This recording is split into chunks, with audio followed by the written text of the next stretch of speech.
Welcome to the Bowel Chronicles, where we dive deep into the world of bowel health.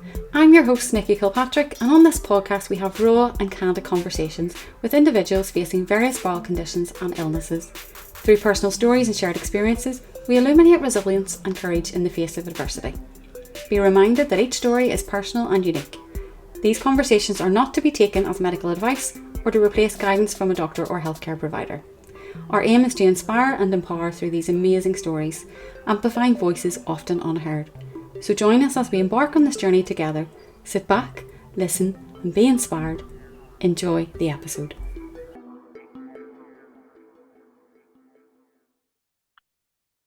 Hey everyone, welcome to another episode of the Bowel Chronicles. I'm your host Nikki Kilpatrick, and today I'm joined by the lovely Emma and little baby Noah in Coleraine.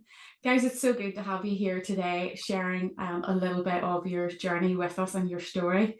But Emma, this is just not your story that you're telling today. Yes, it's your story as a mum, but it's also little baby Noah's story that you are going to share with us.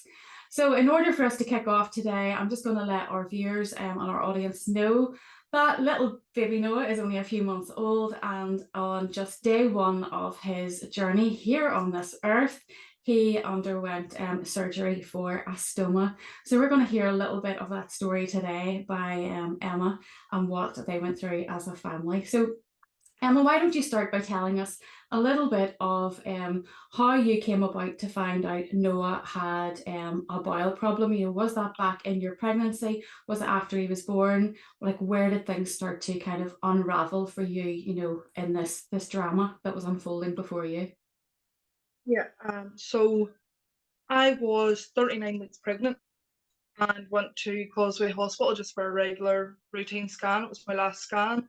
Thought I was going to end up getting a sweep to try and get me started. And they told me they had to go and get a consultant whenever they were doing the scan. So I was just sitting there waiting by myself for the consultant to come in. He scanned me and he said there was something wrong with his right kidney. Okay. That they would try and get me an appointment to be seen by fetal medicine in the Royal within the next week before my due date. The day after that, I got a phone call at 9 o'clock in the morning because I just dropped my daughter at school to see if I could make it to Belfast for 12 o'clock that day. So went up to Belfast, sat in the queue to get into the car park for over an hour. Get in, see medicine, and they scanned me again, and it turned out to be an obstruction in his bowel. So I got admitted to the Royal that night at 7 o'clock, had an emergency C-section on the Friday, and he had a surgery on the Saturday. Wow. So you went from like total normal pregnancy, no indications that anything was wrong at all, and all of a sudden on your final scan they think he has a kidney problem, and it turns out to be an obstruction in his bowel. How did that, what does that feel like, being there at that hospital appointment on your own, then having to get to Belfast ASAP? What was going on in your head? It was just fear of the unknown because I didn't know what was happening. Like my first pregnancy was completely normal. I had her full delivery, everything. And then this time it was just go, go, go. Like I didn't even really have time to process it, if I'm honest. And I still don't think I've fully processed everything that has happened. But I have a good support system, so everyone was sort of just mucking in to help me with my daughter. And how old is your daughter? She's 4. She's 4. So this isn't really something even you can explain to a 4-year-old what is happening. Okay, so you get to hospital, you go through this emergency C-section, and they then realise that there's this obstruction with his bowel. Do they start to do scans or anything? What actually happens? I don't actually know what happened whenever he got took away from me. I gave birth to him and he got took away from me. I think I seen him for about 10 minutes once he was born. And he got whisked away up to neonatal straight away. So I don't actually know what they done, but the next time I seen him he was full of wires and monitors and everything. So I don't know if they did scan him or not, but he definitely needed it. Right, so they told you then that he needed a stoma Yeah. um, in order for the bowel to function.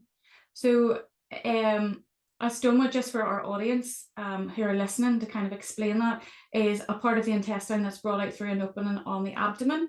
And then over that is a little bag that's placed for the stool or the output to come into. And that is how the bowel kind of functions then. So, Emma, up until this point, did you even know what a stoma was? Like, Nope. you had no idea? I'd heard of adults having stomas. Mhm. I had never heard of a newborn child having a stoma. Okay. But he wasn't the only child in neonatal that had a stoma. Really? No, there was another 2 children in neonatal with him that had just undergone the same surgery. But they Okay. weren't as long. They would have had it for life, where he only lost 10% of his bile.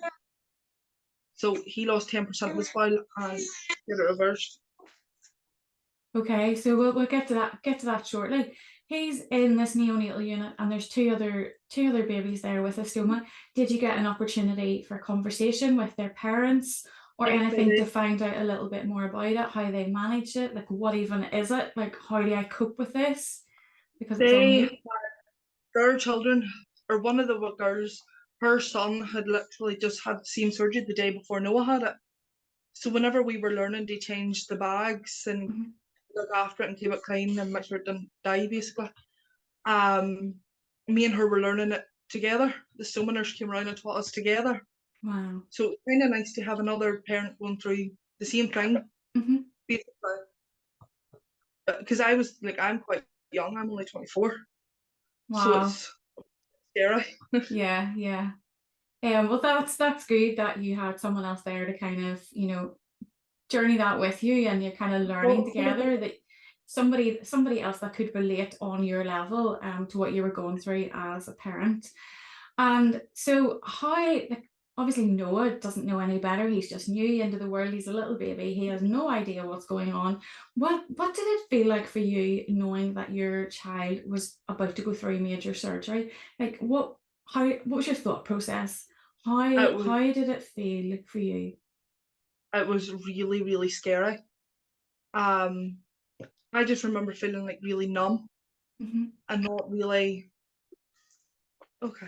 It was like I was really, really numb, and I didn't know how to even think about it. Like, whenever we went in to sign the forms for him going to surgery, Hmm. I think that's when it really hit me. Whenever they started like naming all the risks, and Hmm. I was just thinking, I was like, he's not coming out of this. I was like, he's not going to come out of it. That's all I kept thinking. But it was just Sorry, terrifying. I'm just looking at the big grin there, and the TV he's watching, and he's smiling away, totally oblivious to what he's been through. God love him.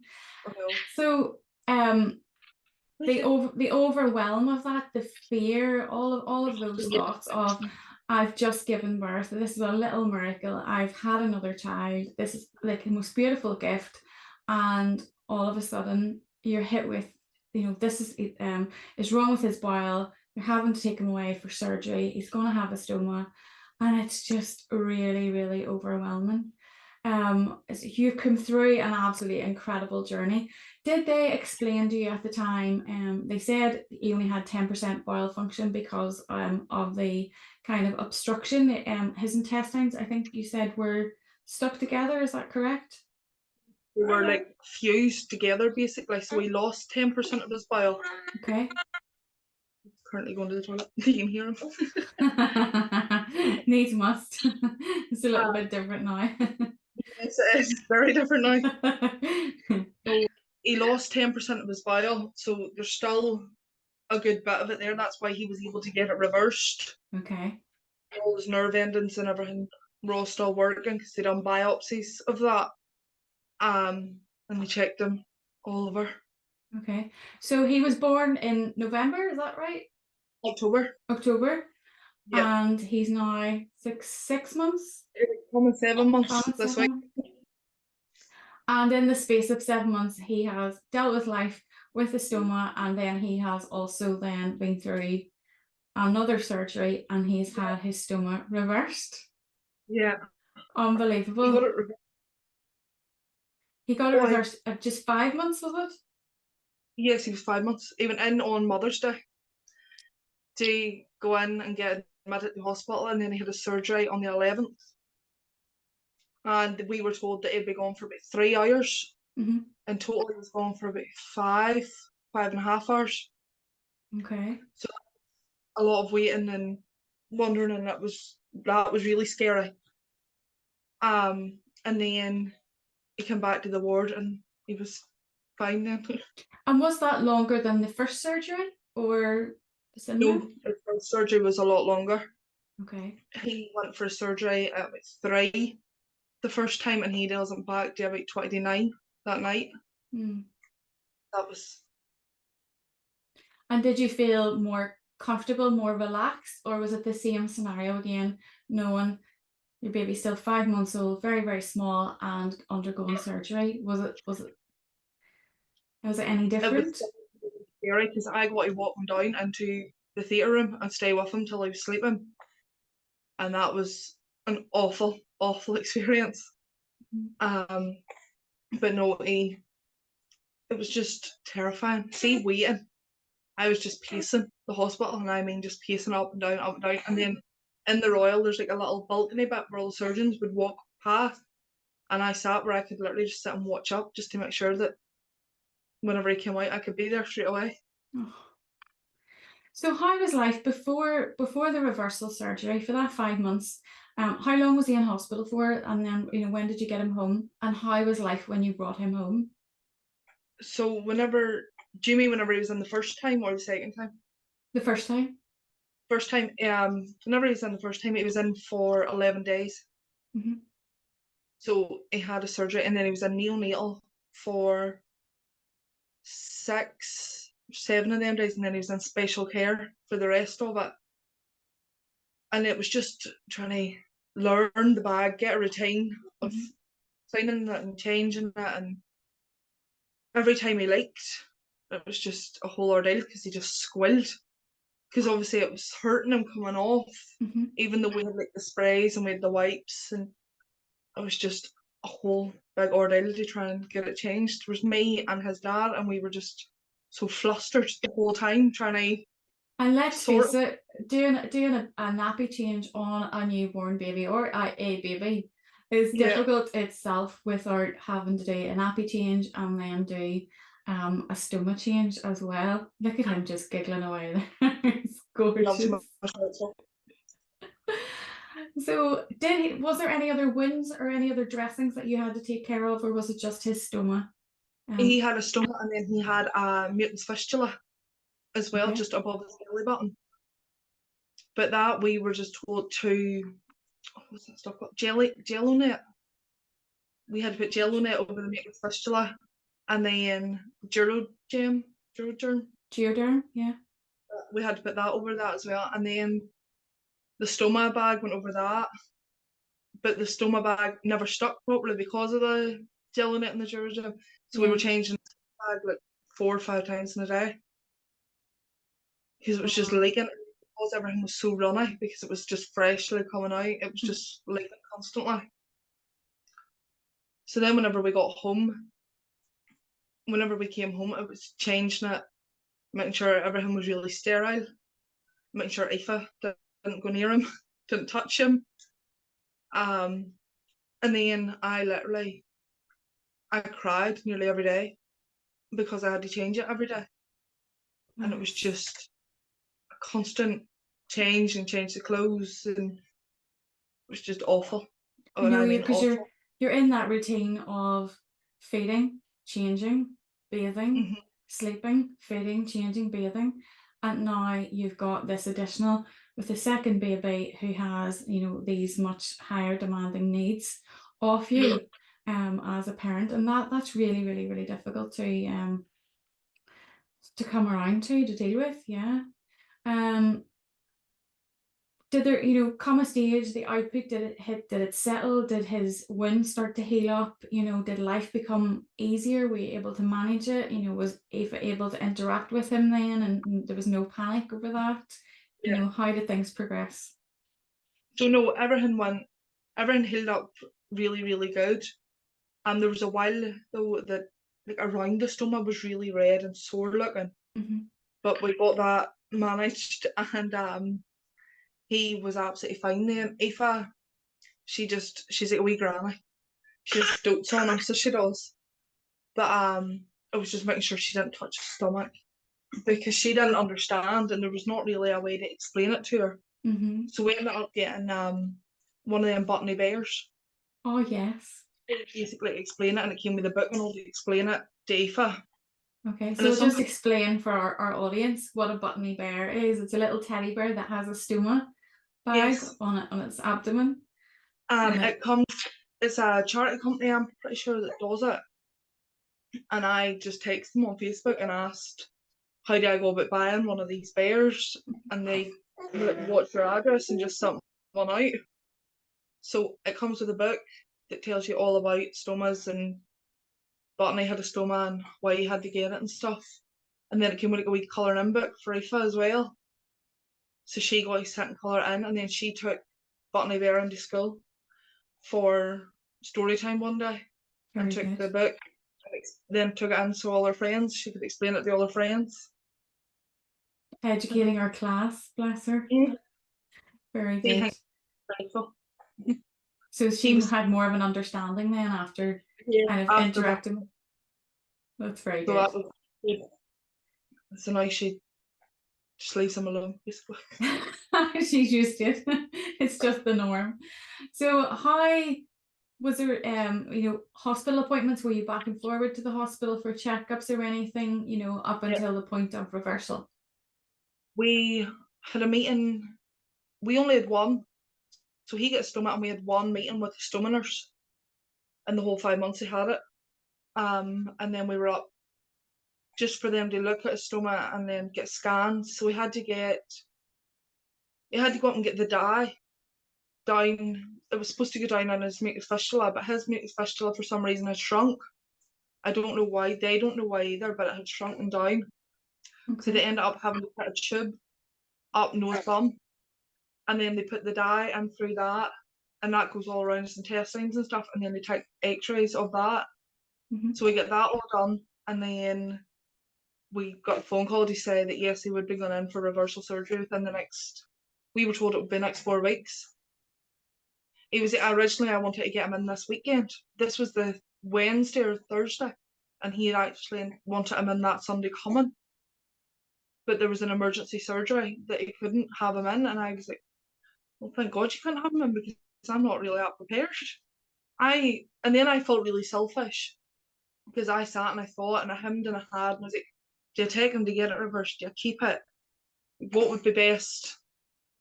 And I was like, do I want him to go through another surgery? And then I was like, no, I don't. And I was like, yeah, I do. And then I spoke to a family and they were like, no, you need to take him to give him Okay. a shot. I was like, no, Yeah. I know. It was So always just a, the stoma worked and it was beneficial for what had happened. So I imagine that they have taken that piece of the bile away. They have done a resection of the bile, created his stoma to allow for the bile to heal. And because he's a baby, that heals a lot faster.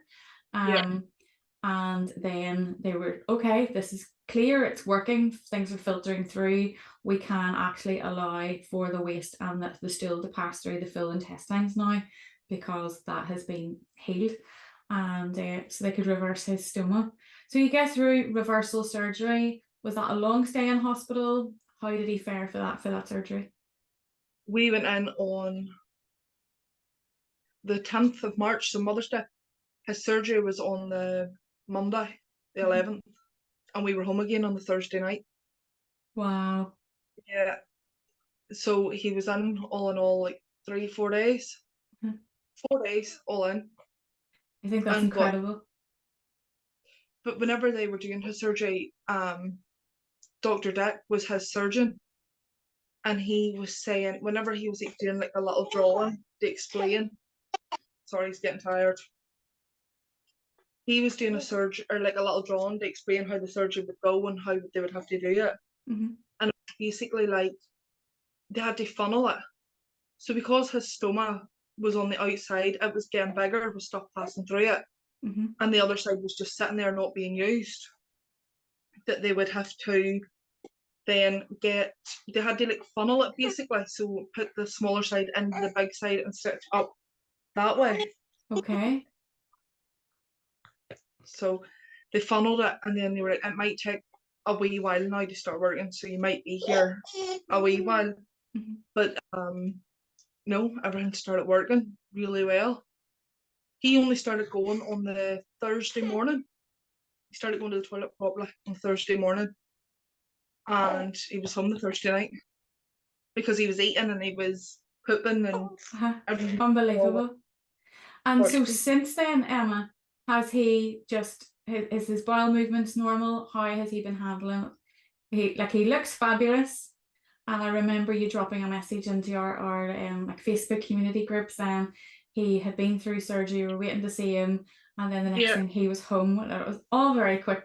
And Yes. a picture of him thriving, doing well, looking like I haven't got a care in the world, but he had been through major surgery yet again. Literally, he was so good, so good. And then when we came home, it was like nothing had happened. He just clicked back into routine and what we were doing at home with him. And in the hospital, though, it was a bit annoying. Every time he went to sleep, that's when they decided to come over and poke him. So he wasn't really. Sod's law. They need it. Yeah. That's hospital life, isn't it? Sadly. And you're Yeah. absolutely exhausted. You're like, just give him a chance. I'm exhausted because when he's awake, he's demanding needs from you. And yeah, so he's just settled back into normal life at home, eating, sleeping, pooping, totally normal. And has he been back, had any checkups to the hospital? You know, what has that been like? We were back yesterday to meet with Patrice. She was another one of his surgeons.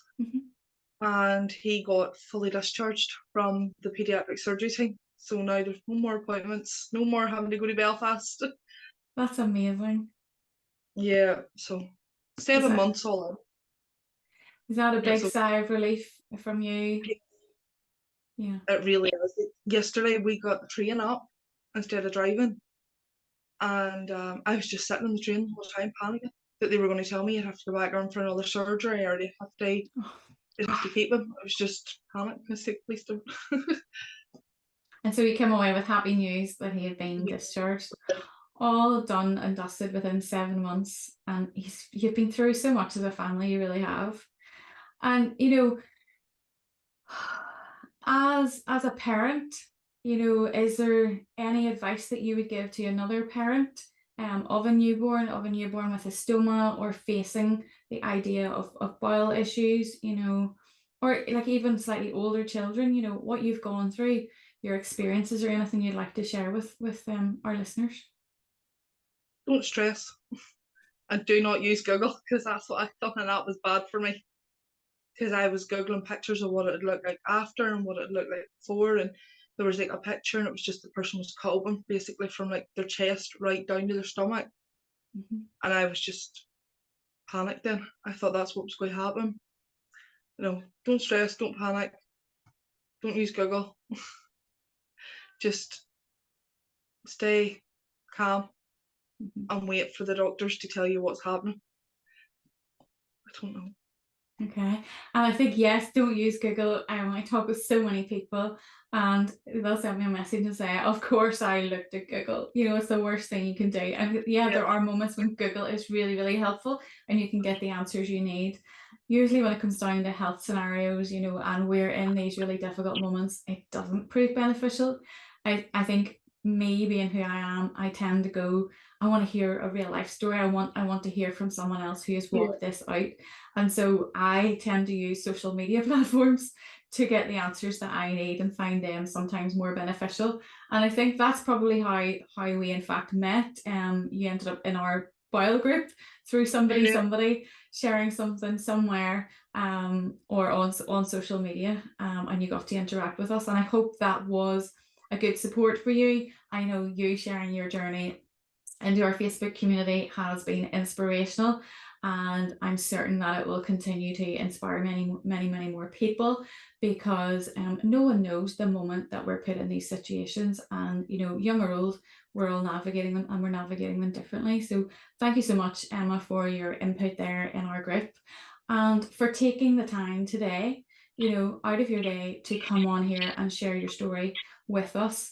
I understand that it's not easy to do, and you're putting yourself out there, but you will continue through sharing your journey here on this podcast, continue to inspire other people what you've been through as a mum, and little Noah as a darling little cutie boy that he is.